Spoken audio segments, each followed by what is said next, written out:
Alors, nous allons entamer la deuxième et dernière partie relative à l'économie. Vous aviez prédit ces derniers temps qu'il y aurait une hausse des prix. Et paf, voilà qu'aujourd'hui le prix du carburant est déjà en hausse. Sur quoi vous fondez en disant cela? Oui, je pense que cela date déjà de quelques mois sur un travail que nous menons de manière extrêmement sérieuse sur l'économie sénégalaise. Ce sont les fameuses Kesteki. J'en suis à 154, je crois.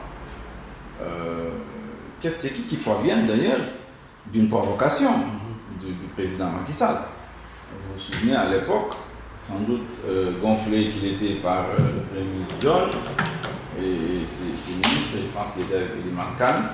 Il a traité l'opposition de milliards et a demandé à l'opposition de venir dans des débats économiques. J'ai dit très bien, moi je suis prêt à relever le défi. C'est là le point de départ des Kesteki du mardi.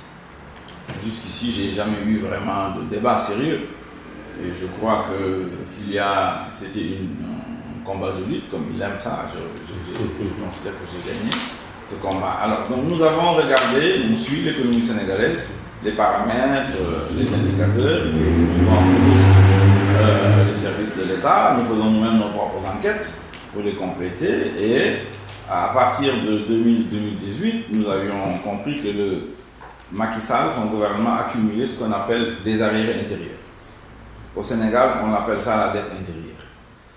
Je n'aime pas trop cette expression parce que, en réalité, la dette intérieure, elle est réservée à la dette bancaire intérieure. Voilà. Mais les arriérés, c'est plus significatif. Ça veut dire que l'État doit de l'argent à des entreprises sénégalaises installées ici qui ont fait le travail. Donc, après engagement, etc., le service fait a été constaté par le service de l'État et l'État ne paye pas. Passer le délai de 90 jours. Voilà. Et donc, c'est ça qu'on appelle arriéré intérieur. Et donc, ces entreprises courent derrière le trésor pour pouvoir être payées. La Sénélec en fait partie, par exemple. Vous avez les pétroliers, vous avez le BTP, vous avez les petits fournisseurs de matériel de bureau, etc. Et donc, tout cela accumulé faisait, à mon avis, d'après nos calculs, de l'ordre de 1000 milliards. Et à mon avis, aujourd'hui, si on veut être rigoureux, on est presque pas loin de 1500 milliards. Et ça étouffe l'économie sénégalaise, ça étouffe les finances publiques. Et à un moment donné ou à un autre, il va bien falloir s'attaquer à ça. Et le Fonds monétaire international qui suit ça, parce que ce qui se passe, c'est que si ça continue, après, c'est la dette extérieure qui commence à être menacée. L'État sénégalais risque donc à ce moment-là de ne plus honorer sa dette extérieure. Elle est déjà lourde, cette dette. Et très bien, elle est partie très très vite. Et elle fait presque 7000 milliards, je crois, aujourd'hui. Et donc, c'est une dette qui n'a pas produit, en fait, la croissance qu'elle aurait dû produire. En tout cas, à court terme. Et donc, les recettes fiscales qui devraient en découler et qui permettent de soutenir le service de la dette. Voilà ce travail qu'il faut avoir fait avant de se lancer dans des projets d'investissement. Ce que Macky Sall n'a pas voulu faire. Et donc, il est en train de le payer. Je disais donc, le Fonds monétaire international il intervient lorsque, évidemment, le Fonds monétaire intervient lorsque la dette extérieure commence à être vraiment menacée. Et c'est pourquoi ils sont intervenus, il y a eu des discussions, bon, nous les suivons de très près.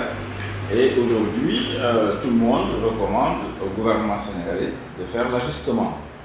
Ils disent que ce n'est pas vrai. Mais ce qu'on appelle c'est là où je veux en venir d'ailleurs, parce que déjà le carburant, les hydrocarbures sont en hausse. Est-ce que cela ne va pas aussi impacter sur les autres produits de base? Ça peut mal les Sénégalais. Bon, je peux dire cela. C'est une salle. L'économie, c'est une mécanique. Si le prix du carburant augmente, je vois mal comment le prix du transport ne va pas augmenter. Déjà les boulangers sont sur le qui-vive. Le prix du pain va augmenter. Je ne vois pas parce que le prix du ciment va augmenter. L'électricité va augmenter. Ils sont en train de préparer les esprits à ça. Et donc, à partir de ce moment-là, nous allons avoir une hausse généralisée des prix. C'est ce qu'on appelle de l'inflation. C'est ce que les économistes appellent l'inflation. Et à mon avis, immanquablement, on va y arriver. Et on va y arriver dans les prochaines semaines. Macky Sall sera obligé de constater, comme nous, avec le peuple sénégalais, que les prix ont augmenté. Et les salaires et les revenus n'auront pas augmenté. On ne court pas le risque d'un autre ajustement encore structurel. C'est ça l'ajustement. On y est. On y est. Maintenant, évidemment, ce n'est pas l'ajustement brutal de la dévaluation du franc CFA. Ce n'est pas l'ajustement un peu brutal, parce que c'était la première fois que les Sénégalais vivaient ça avec Mamadou Touré en 1979. Voilà. Au départ avec Mamadou Touré, et puis il y a eu le fameux plan Sakhloum, on n'en est pas encore là. Mais ce qui va se passer, il va diminuer les dépenses publiques. Vous l'avez déjà entendu, le président a dit qu'il va supprimer des agences. Ils vont supprimer des consulats ou des ambassades. C'est ça la partie dépenses. On y est déjà. On y est. Donc, c'est ça l'ajustement. Il va diminuer des dépenses. Il a déjà fait passer une loi de finances rectificative dans ce sens et ça va continuer. Il va le faire et également au niveau des recettes, il va augmenter, il va introduire des taxes, etc. Et c'est ça l'ajustement. Hein.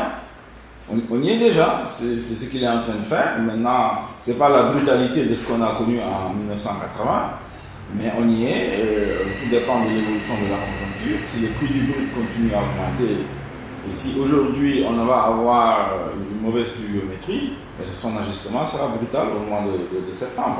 Maintenant, le paradoxe dans tout cela, c'est qu'au moment où on tend vers cet ajustement-là, les caisses noires sont toujours là. Caisses noires au niveau du HSTT, au niveau de l'Assemblée nationale, de la présidence de la République. Je crois que là, c'est des niches sur lesquelles le président quand même pouvait bel et bien agir, c'est-à-dire commencer par soi-même. Ah, ils n'ont pas fait ça. Ils n'ont pas commencé à s'ajuster eux-mêmes. Ils sont en train de voyager, ils sont en train de faire la fête à la Cannes là-bas. C'est tout à fait choquant, et même méprisant pour le peuple sénégalais.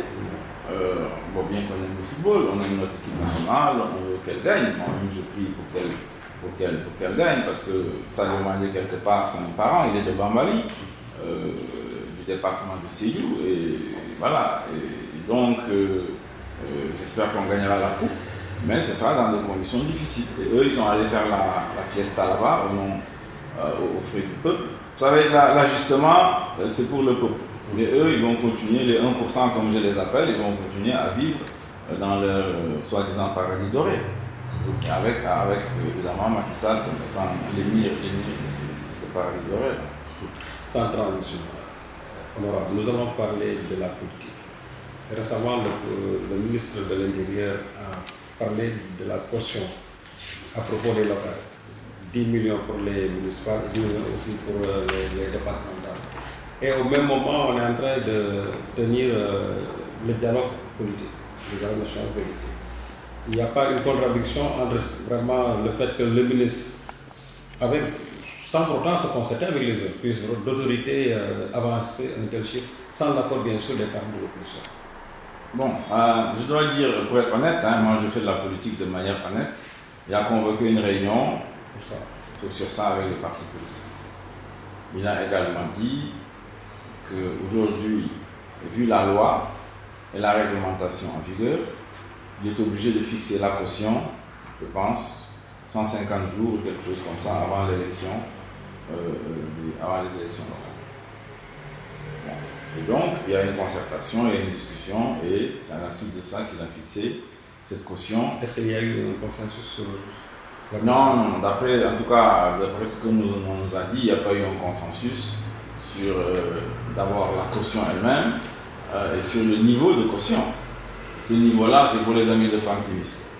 Les amis de Franck Timis, là, c'est eux qui peuvent payer. C'est surtout le niveau qui pose problème. On a l'impression qu'on est dans une démocratie sans État. Ah, bien sûr, c'est le cas. C'est le cas. C'est évidemment le cas. On l'a déjà vu avec le parrainage.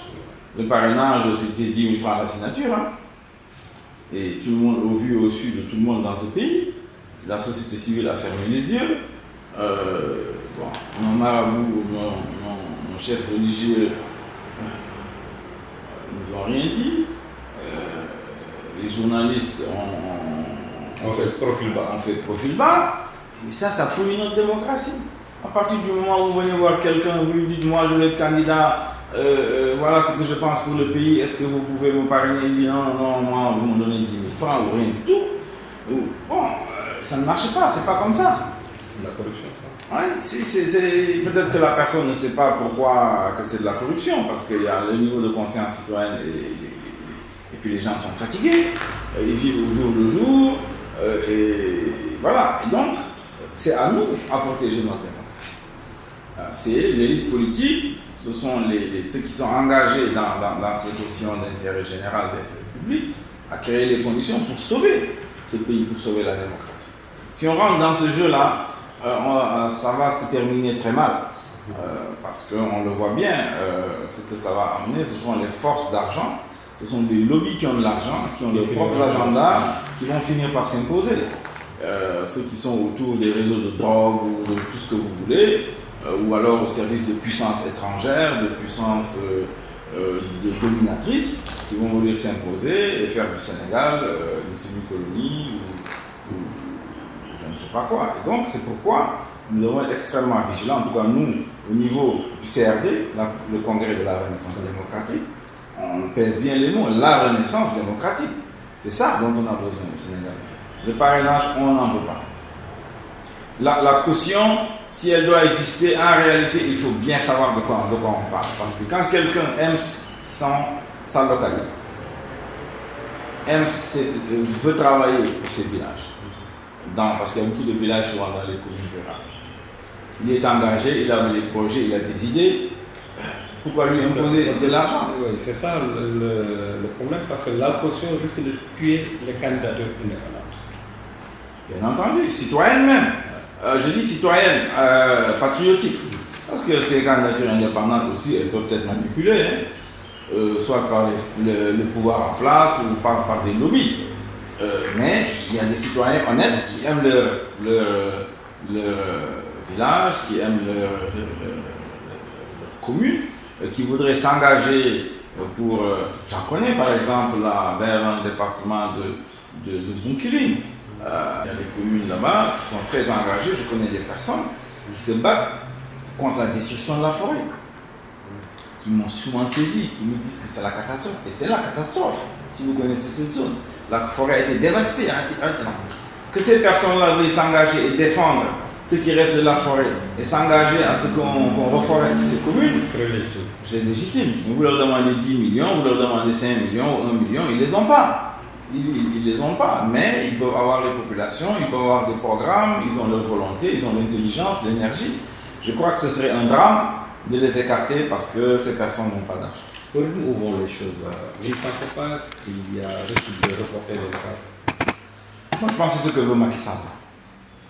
D'ailleurs, l'arrêté du ministre Aly Ngouille Ndiaye, c'est de la provocation. Il y a même des erreurs. Des erreurs. Donc, si quelqu'un veut attaquer ça devant la Cour suprême, je pense que c'est ça qu'il cherche d'ailleurs. À ce moment-là, il va en profiter pour dire voilà, je suis obligé de reporter et ce n'est pas de ma faute. Bon, nous n'allons pas lui donner cette occasion-là. Je pense qu'il veut s'organiser pour reporter. Parce que le parti au pouvoir n'est pas prêt. Ils veulent aujourd'hui pouvoir contrôler les communes parce qu'ils ont derrière un projet cynique d'appropriation, de captation, de prédation de nos ressources foncières, des terres. C'est ça l'enjeu derrière la bataille des locales. C'est le problème d'abord des terres et aussi des ressources naturelles qui doivent exister parce qu'on sait qu'au Sénégal il y a du phosphate partout par exemple et d'autres ressources naturelles. Et donc ils veulent pouvoir s'organiser parce que Macky, comme je le dis, il a un projet d'émirat gazier dans ce pays où lui serait le Lamtoro ou l'émir et donc sa famille serait partout et ses affidés, ce seront ces gens-là qui vont installer dans les communes et à partir de ce moment-là il pourra venir au Sénégal comme il dit jusqu'en 2035 et à ce moment-là son fils sera suffisamment grand pour pouvoir nous succéder. Mais nous ne sommes pas d'accord avec ça. Nous ne serons pas le sujet de Macky Sall. Ça, il faut qu'ils le comprennent. Jamais, au grand jamais, nous serons les sujets de Macky Sall dans ce pays. Le CRD, et c'est la toute dernière question, le CRD sera-t-il en ordre de bataille pour le local? Assurément, oui, forcément, oui, tout à fait. Je pense que nous sommes en train de nous organiser. Nous allons aller au local. On On va y aller. Bon, quelle que soit la caution, d'ailleurs, nous allons nous organiser parce qu'on ne va pas laisser le terrain à ces prédateurs détruire nos communes et bloquer notre démocratie. Nous continuerons le combat. Et donc, nous allons y aller selon des modalités à définir. Je pense que, Inch'Allah, il va falloir qu'on gagne des communes avec des citoyens patriotes et démocrates et qui pourront mener une bonne gouvernance, une bonne politique locale dans des conditions très difficiles au Sénégal, il faut le dire. Mais c'est notre ambition, c'est notre volonté, je pense qu'on va y arriver. Et après les locales, notre ambition, c'est vraiment... Pour 2024. Bien entendu, mais avant ça, nous allons chercher à ce que nos partis politiques fusionnent. Nous voulons créer un grand parti politique, patriotique et démocrate, citoyen, capable de prendre le pouvoir et de le gérer de manière démocratique, de manière patriotique et pour la défense des intérêts supérieurs du peuple sénégalais et de l'Afrique. Voilà, merci honorable député M. Mamadou Diallo, chers téléspectateurs de Sénéplus TV. Nous étions aujourd'hui en compagnie de M. Mamadou Diallo, député à l'Assemblée nationale, fondateur du mouvement Tekki et membre aussi du Congrès de la Renaissance démocratique. Nous vous donnons rendez-vous la semaine prochaine. Au revoir. Merci. Merci beaucoup, Cyril.